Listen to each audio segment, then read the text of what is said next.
estamos nuevamente en otro encuentro de Café Mercosur. Doctor Osvaldo Di Pricio, ¿qué tal, Osvaldo? ¿Cómo te va? ¿Qué tal, Ramiro? ¿Cómo estás? Bien, muy bien, Osvaldo. Acá andamos. Antes de comenzar a hablar del tema de hoy, me gustaría invitar a todos los que nos escuchan a escuchar los programas anteriores en la página cafemercosur.com, buscarnos en las redes sociales como Café Mercosur, tanto en Facebook como en Twitter. Bueno, vamos a empezar a hablar ahora de un tema que tiene una realidad bastante parecida tanto en Brasil como en Argentina, que es el funcionamiento de algunos operadores del derecho, específicamente los fiscales, el Ministerio Público Fiscal, donde pareciera que a veces toman decisiones que podrían hasta ser posibles tomar algunas medidas disciplinarias contra esas decisiones, otras veces algunas omisiones. Allá el régimen de fiscales federales está unificado o se divide por estados. Hay dos tipos de organización, Osvaldo. Una es el Ministerio Público Fiscal Federal y los otros son los ministerios públicos por estado, por provincia. Sí. Me gustaría que pudiésemos partir con algunos temas de Brasil. Sí. Principalmente. Es lo que en este momento hay como más movimiento, como que se ve situaciones de más movimiento que en la Argentina con respecto a este tipo de situación. Es verdad, la justicia aquí está teniendo un papel bastante preponderante, inclusive en algunas cuestiones que hacen no solamente a la justicia, como también a la política. Sí, como que hay una injerencia exagerada sobre las decisiones de la justicia en la política. Se ve eso, Osvaldo, y solo para tomar como ejemplo, el martes 15 se reunió en la Pontificia Universidad Católica, acá en San Pablo, un grupo de juristas para discutir este tipo de cosas y cuestionar el accionar de algunos del Ministerio Público y de algunos jueces. El auditorio estaba lleno y afuera había aproximadamente 20.000 personas siguiendo las deliberaciones. 2 días después, el jueves, ocurrió otro encuentro, otro evento también parecido en la Universidad de San Pablo, también con una concurrencia masiva. O sea que el tema del accionar de los fiscales y de los jueces es una cosa que está muy, pero muy discutida en este momento por lo que habíamos visto antes, ¿no? Un poco la consecuencia política de todo esto, ¿no? Sí, aparte como que sobredimensionan las tareas de los fiscales a veces.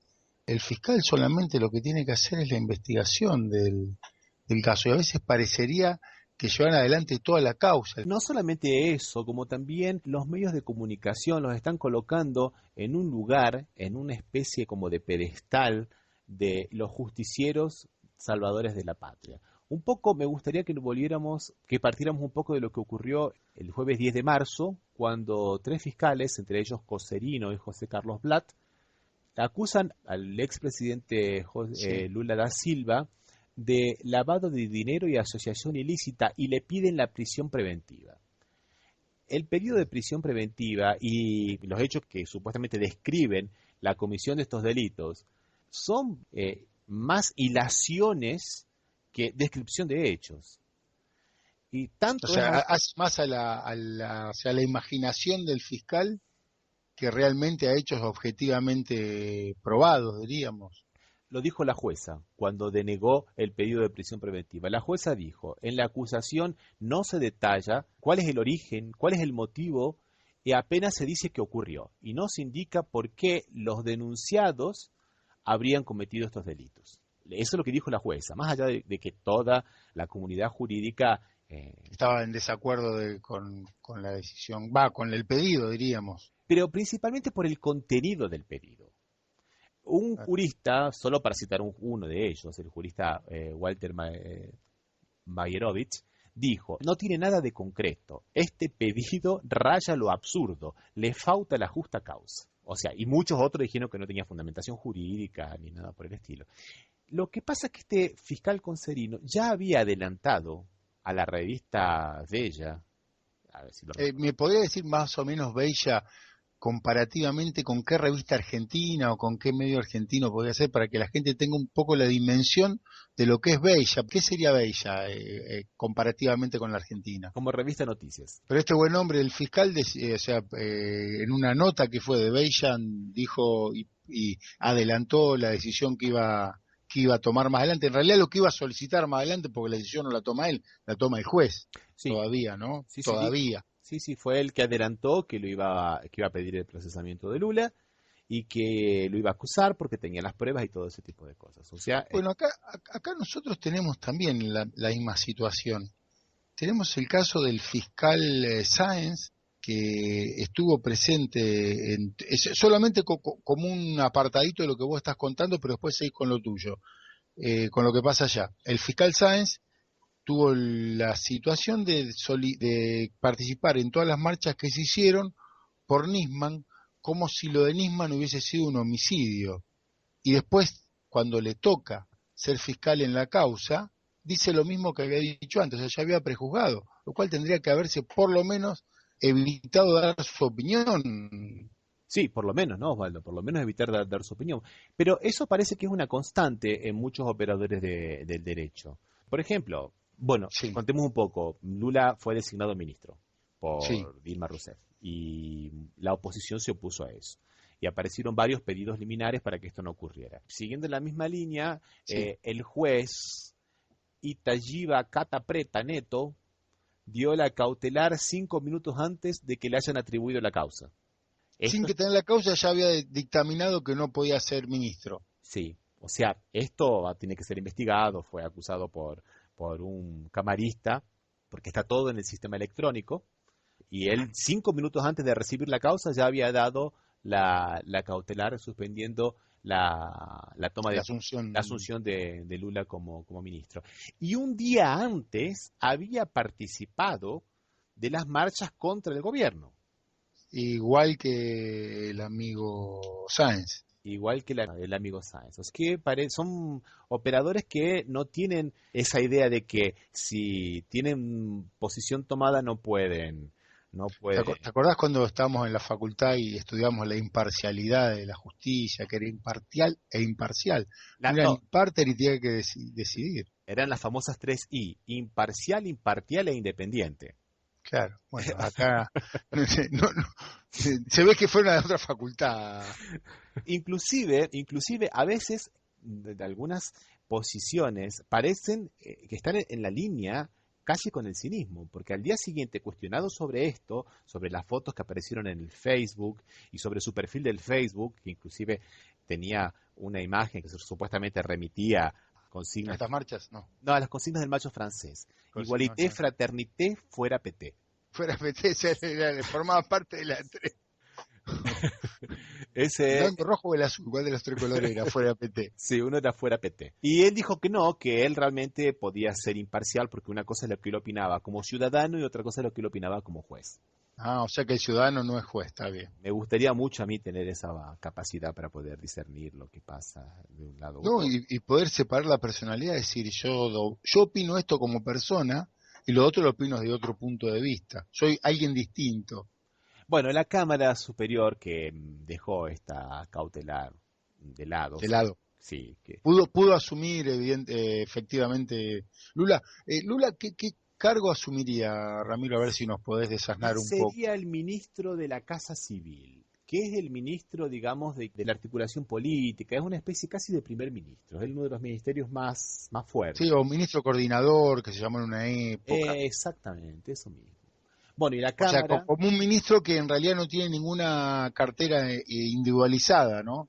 efectivamente, eso mismo, Osvaldo. Sí. Y eso le da cierta protección para alguna situación penal o... Bueno, eso de la protección depende cómo se lo mire, porque es una cuestión de estrategias. Si él, como ciudadano normal, o sea, como ¿Sí? tiene la justicia normal con todas sus instancias, juez de primera instancia, juez de segunda instancia y eventualmente la tercera instancia que es el Tribunal Superior de Justicia, Sí, con todas las medidas posibles para la defensa. sí, Ahora, como ministro, tiene lo que se llama fuero privilegiado, que no es un fuero privilegiado, es lo que se denomina fuero, técnicamente fuero especial, que es nada más que en el Superior Tribunal de Justicia. Pero es instancia única. claro. O sea No, que, no puede ser revisada, ¿no? o sea, depende de la estrategia, si realmente él es culpable, no creo que sea estratégicamente muy favorable a él. Por ejemplo, los delitos que fueron juzgados por el famoso mensalón o mensualazo, podríamos traducirlo al español, que comenzó en 2005, todos han sido condenados y muchos han cumplido la pena ya, en 10 años. Sí.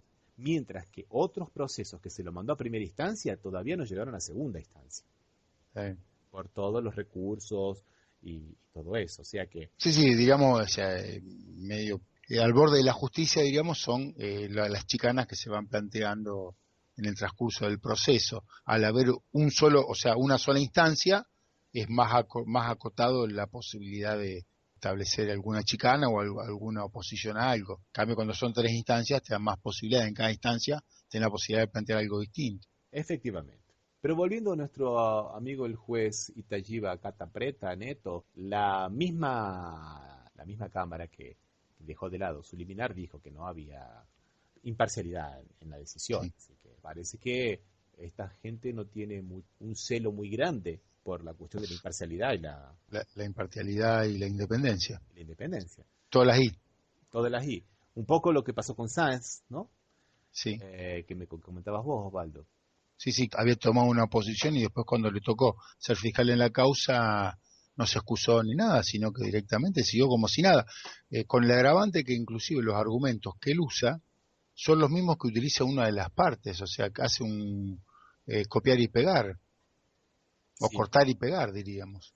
Y inclusive ahí también en ese caso está la expresidenta Cristina Fernández de Kirchner en el medio, ¿no? Sí, dentro de los que teóricamente estaría citado y las versiones son, a mediados de abril es citada y correría serios riesgos de ser dictada su prisión preventiva. Con la misma ligereza, aparentemente, o sea, hacemos mal en hablar cosas que no pasaron, de interpretar hechos que supuestamente podrían pasar, pero con la misma ligereza que tuvieron en Brasil para pedir la prisión preventiva de Lula. Lo que pasa es que la prisión preventiva de Lula también es una medida muy extrema, ya sabemos que es una Sí, sí, medida. que implica la privación de la libertad, que es hecho fundamental de las personas y que tendría que ser restringida en los derechos penales más evolucionados, el derecho en Europa sobre todo. La prisión preventiva es extrema, no se dicta sino más porque sí. Es una prisión sin proceso, y eso es una cosa bastante grave. O O sea, sea, sí, sí, sin ser declarado culpable, sin diríamos. ser O sea, declarado culpable. Acá en Brasil, un estudio determinó que cerca del 60% de las prisiones preventivas después terminan en absoluciones. O sea, terminan lo absueltos. grave, se te priva de un derecho primordial y principal y esencial a la persona y después termina siendo que no es culpable. Me parece que en alguna de las charlas anteriores vos habías hablado que inclusive la estaban utilizando relacionada con la delación premiada, ¿no? Que los presionaban con la prisión para que delataran a alguien. Eso es verdad, Osvaldo. He visto algunos videos de la Operación Lavallato donde realmente es una forma medio de extorsionar a las personas. Por ejemplo, uno de los videos que vi era un pobre hombre de 71 años que él quería que le convirtiesen la prisión preventiva en prisión domiciliaria, nada más. Sí. Y el juez decía que no, que él podía dejar la prisión preventiva de lado si él hablase de las cuentas en el exterior. Y el hombre decía, no, disculpe, yo eso lo voy a decir a lo largo del proceso. Lo único que quiero, como un hombre de 71 años, que estaba muy... Sí, sí, que hay una edad que acá por razón de la edad se lo deja con prisión domiciliaria. Bueno, este hombre, por razón de la edad, por razón de la salud, Correspondía. correspondía por la cuestión del estado de salud, que tenía muchos problemas de salud y estaban todos los certificados médicos que avalaban este pedido. Y el juez dijo, no, bueno, no los he leído, pero si usted confiesa, y el abogado todo el tiempo, no queremos que quite la prisión preventiva, lo que queremos es que la conviertan en una prisión domiciliaria. Y ahí se ve muy bien la presión fuertísima todo el tiempo del juez para tratar arrancarle Una confesión confesión. o sea, que inculpara a otros. Con la delación premiada pasa exactamente lo mismo. La doctrina alemana claramente dice que tiene que ser voluntaria y espontánea. Cuando uno está meses en prisión preventiva, en una salita donde no tiene ni siquiera una televisión, donde duermen en camas de cemento y que parecen muchas veces más mazmorras que cárceles, no podemos pensar que esas personas van a tener tanta libertad para decir que no. Sí, seguramente, no. Esta descripción de las cárceles no es porque sí, aparecen en las revistas especializadas, Osvaldo. Sí, donde no tienen, me no tienen imagino. privilegios, no tienen privilegios, miren cómo viven, y uno ve que son condiciones deprimentes, pequeñas cajitas de zapatos de cemento, donde se deja a personas de edad. Sí, aparte también creo que en este tema de las confesiones premiadas o delaciones premiadas, que nosotros tenemos un régimen parecido, pero me parece que es menos gravoso que el brasilero, parecería en cierta parte que el fiscal abandona su tarea investigativa y se dedica a hacer que gente confiese para ahorrarse su tarea investigativa. En realidad, o sea, la confesión de alguien que para salvarse de su pena dice es otro, es aquel y aquel, es como que le está sacando al fiscal la posibilidad de decir yo voy a investigar me dedico a que con que alguien confiese ya hice mi labor de investigativa. Y en realidad lo que hizo fue presionar a una persona que estaba sometida a una situación complicadísima, que está privado de la libertad en un lugarcito que apenas puede moverse. Este instituto de la delación premiada es bastante interesante, Osvaldo, porque de alguna manera le ahorra tiempo y dinero al Estado para poder perseguir los delitos, pero es semiprueba.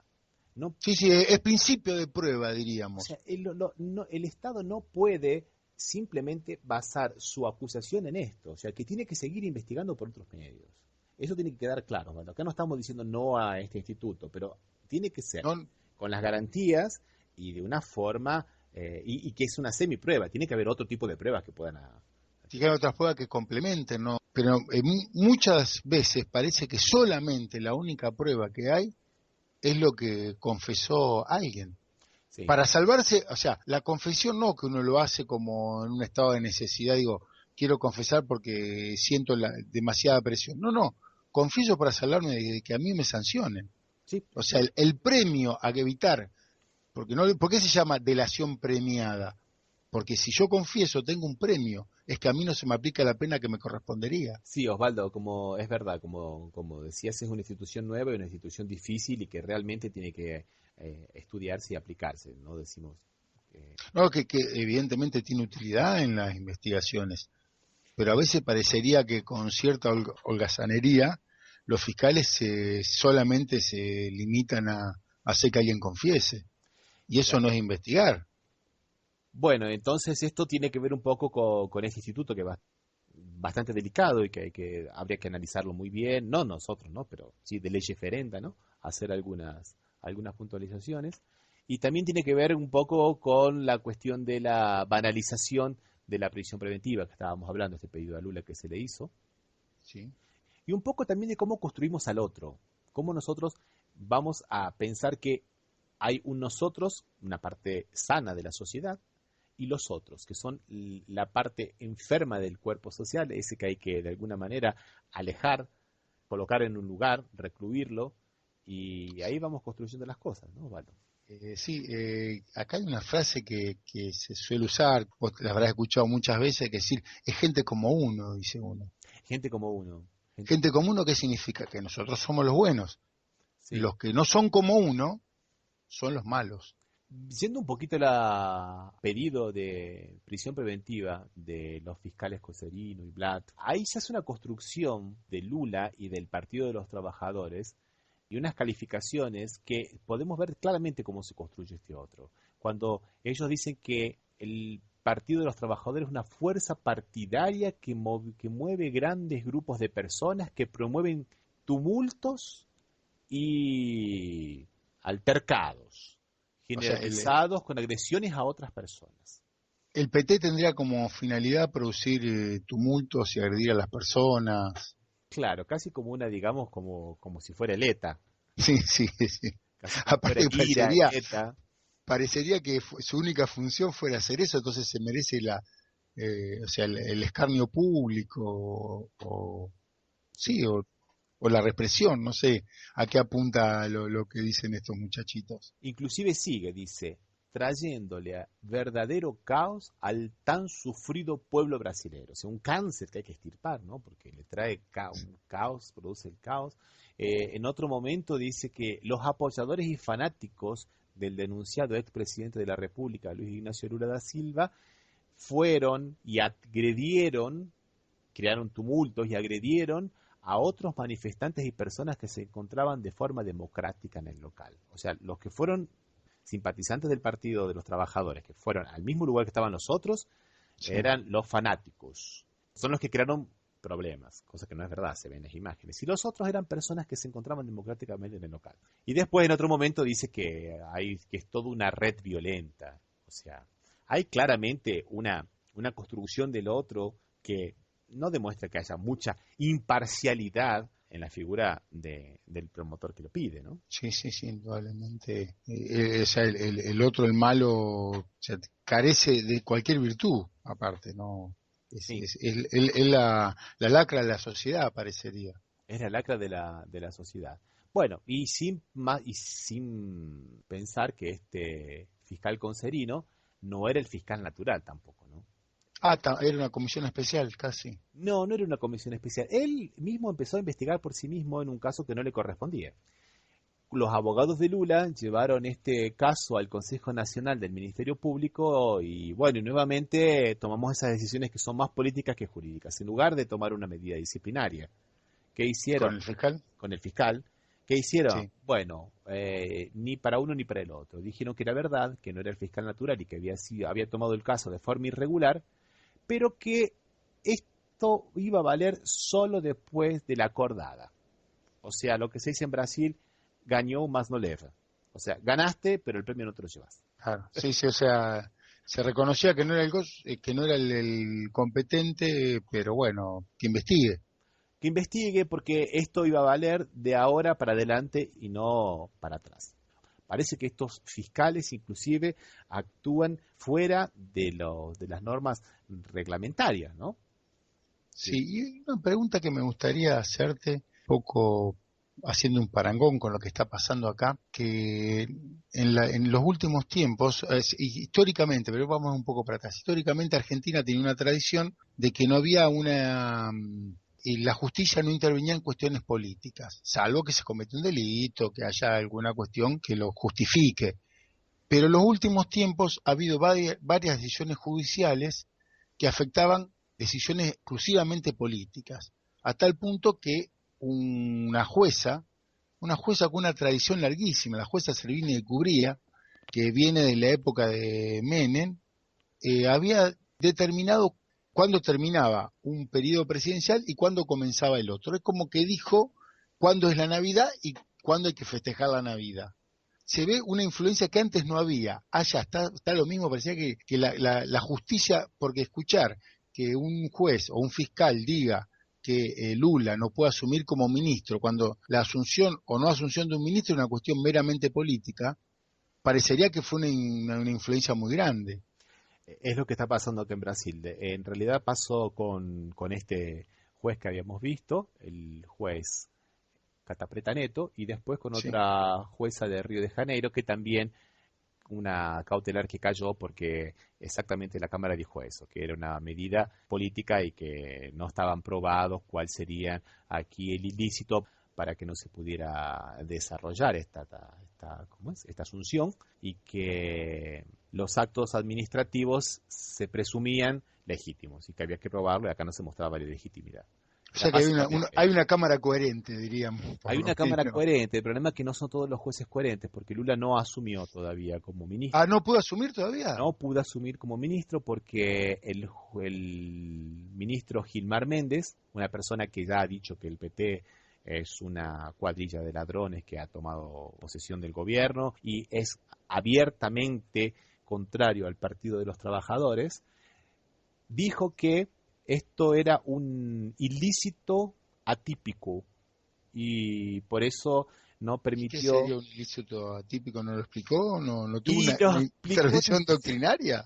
y lo explicó de una forma un Ah, lo tanto. explicó, bueno, a ver, la Lo explicación. explicó porque dice que es un acto que supuestamente está revestido de todas las formalidades de un acto válido, pero que hay un problema en la intención porque hay una desvirtualización de la intención porque en realidad no era para nombrar al ministro, sino para que una persona se evadiera de su juez natural. En líneas simples es más o menos eso. Lo interesante es que eso lo dijo el viernes 18 a la noche.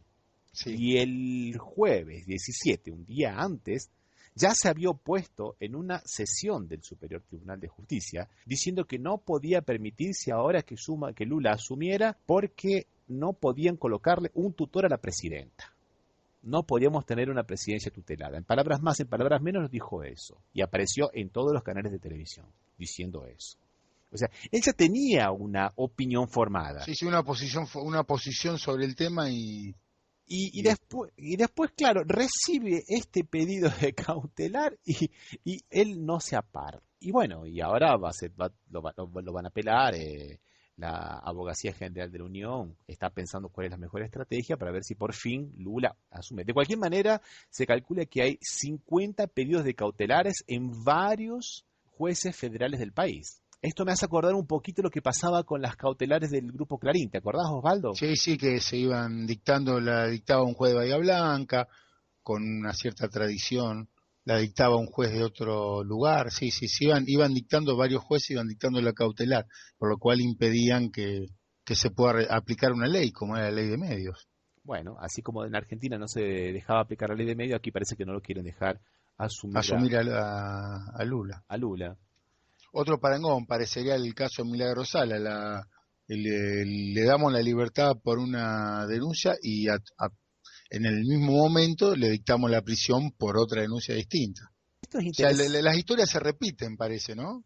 Sí, sí, sí, las historias se repiten. Esto es interesante porque vemos aquí un accionar del Ministerio Público que es un plus, ¿eh? Actúa de una forma a más o tal vez una forma que no está dentro de los carriles de la normatividad, por lo menos Sí. de lo reglamentario del accionar del Ministerio Público. Y por otro lado, vemos omisiones en el accionar del Ministerio Público. Por ejemplo, ahora apareció la cuenta en la delación premiada del ex senador del Siria Amaral, apareció el nombre del ex candidato a presidente Aécio Neves, y en realidad esta cuenta que tendría origen en fondos ilícitos que tendría en el exterior junto con la madre, ya había sido denunciada y el Ministerio Público hace 3 años habría archivado la investigación. Por un lado hacemos cosas y por otro lado dejamos de hacer otras cosas. Sí. Ahí está un poco la cuestión. Creo que un ministerio público fuerte es una cosa buena y necesaria para la sociedad. Sí, un reaseguro de la República, aparte, un ministerio público fuerte, ¿eh? Pero ¿dónde están los controles? ¿Dónde están los controles sociales? Porque acá tenemos un órgano en Brasil, que es el Consejo Nacional de Justicia, que es más o menos parecido al Consejo de la Magistratura en Argentina. Pero no funciona muy bien. No Bueno, funciona. la magistratura tampoco, ¿eh? Entonces, y de la magistratura tampoco. Inclusive, lamentablemente, por una decisión del Superior Tribunal de Justicia en el 2011, se le quitó la posibilidad de investigar las irregularidades de los operadores de la justicia, principalmente fiscales y jueces, por motu propia. O sea que ahora solamente pueden ver si ya va por denuncia de las corregedurías. Sí, acá casi que estaría reducido el sistema a la intervención de la Corte como Tribunal Superior y que tiene facultades sobre los jueces inferiores, los fiscales, o sea, los auxiliares de la justicia, y el juicio político. No tendríamos un organismo muy específico para hacer ese tipo de tareas. Por lo cual estamos igual que allá, tampoco hacer nada acá porque no tenemos. Entonces, hay que ver cómo se crean algunos organismos donde la sociedad, no solamente el Poder Ejecutivo, porque también el Poder Ejecutivo de alguna manera puede tratar de que no se investiguen los casos de corrupción, es verdad, ¿no? Sí, sí, sí, seguramente. Eso es verdad, es una realidad, pero que la sociedad tenga algún tipo de control y que estos organismos sean un poco más transparentes. Un poco para concluir, Osvaldo, Sí, aquí el Consejo Nacional del Ministerio Público, en un trabajo que ha realizado, en un informe, ha dicho que el 60% de las actividades de los fiscales no son transparentes. Ya de alguna manera, a partir de lo que ha pasado aquí, de este excesivo protagonismo de algunos jueces de primera instancia y de algunos fiscales, han empezado a alzarse algunas voces, ¿no? Unas voces críticas en relación a todo esto y está bien que se discute y que se debata, porque tiene que salir alguna idea un poco superadora. más superadora, ¿no? Creo que en Sí, Argentina se da un debate parecido, ¿no? sí, sí, por eso estaba pensando cuando vos estabas hablando que justamente en la Argentina adolecemos de los mismos problemas que en este momento están pasando en Brasil y que pasaron hasta hace poco, y en la Argentina es igual. Hay mucha influencia de la justicia. Acá por ahí parecería que muchas veces la justicia está muy influenciada por los medios de comunicación y le dictan políticas o le dictan cuestiones, o sea, se hace más gravosa las penas cuando los medios de comunicación dicen acá la justicia tiene puertas giratorias, entran por una puerta y salen por la otra los delincuentes, o todos los narcotraficantes están en villas. O sea, entonces, aparte acá parecería que hay mucha influencia de los medios sobre la justicia. Pero no te nos adelantes, Osvaldo, que es el tema que trataremos específicamente en otro encuentro de Café Mercosur, Osvaldo. Es un compromiso. Ya estamos cerrando un poco el tema lo cerramos nosotros por una cuestión de tiempo que no se da tan largo, pero me parece que el tema todavía hay tela para cortar y pueden pasar muchas cosas en el corto plazo, si mal no interpreto la realidad. Concuerdo contigo. Y bueno, lo único que queremos dejar aquí claro es esto, ¿no? Que no tenemos ninguna solución. Lo que hacemos simplemente es sumarnos un poco a estas críticas para que a partir de todo esto salga una cosa superadora ahí. Y que tampoco nunca planteamos que los culpables no deben sufrir la pena que le corresponda, ¿eh? No. Lo único que a veces entendemos que se deben respetar los procesos establecidos en la Constitución y en el propio procedimiento. Que no se viole el artículo 18 de la Constitución argentina, como un artículo similar debe tener seguramente la Constitución de Brasil. Acá en Brasil es el artículo 5 de la Constitución, Osvaldo. Claro, pero no es que lo hacemos para decir que no haya culpable, que no se culpe a Lula porque es Lula.